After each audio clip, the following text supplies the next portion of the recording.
Us now to Ahmed Bayram. He's the Middle East spokesperson for Save the Children. Thanks so much for being with us.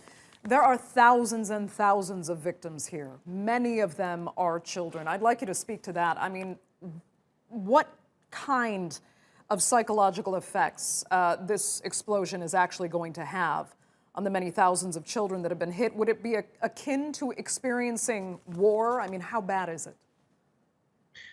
Thanks for having me.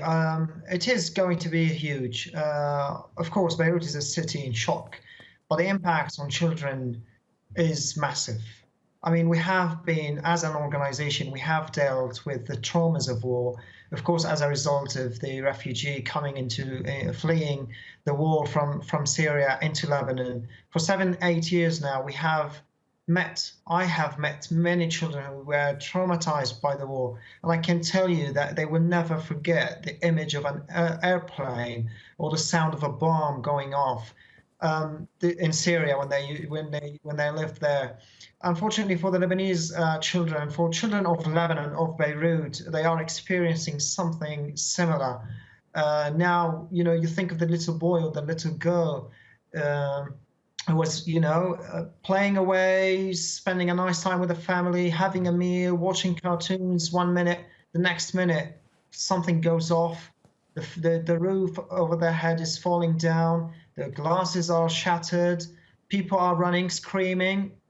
For a 7 or 8 year old girl or boy, this is something they will never forget for a long time. Of course, Right. children are resilient, but mentally, on the mental health of those children, it's going to be damaging, we fear. Right. We've heard a number of Lebanese people, witnesses to this now, say that the recovery comes down to the care and the hospitality of the Lebanese people themselves, being ready and willing to help each other because there are no financial resources. They need to take care of each other on the ground as best they can. But I'm going to ask a somewhat cold question.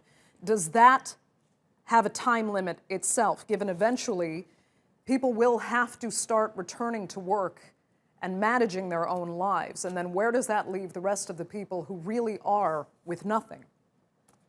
This is the $1 million question. It's a long way back to recovery. You have seen in the montage just now, people have lost their businesses, they have lost their shops, they have lost their jobs. It's a very long way back to recovery. And for families who, let's not forget that they had been struggling with the economic crisis that's been dragging on for months and months in Lebanon.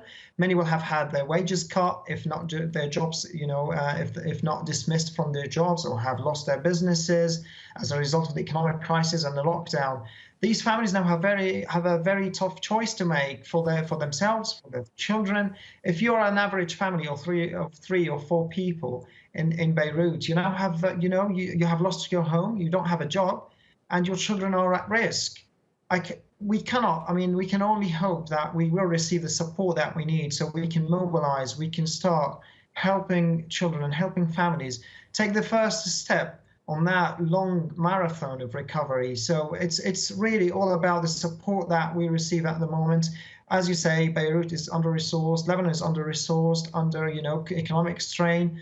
So we are relying on the international community to release urgent funds so that we can all work together to help families survive above all. Ahmed Bayram, we'll have to leave it there. I'd like to thank you so much for being with us.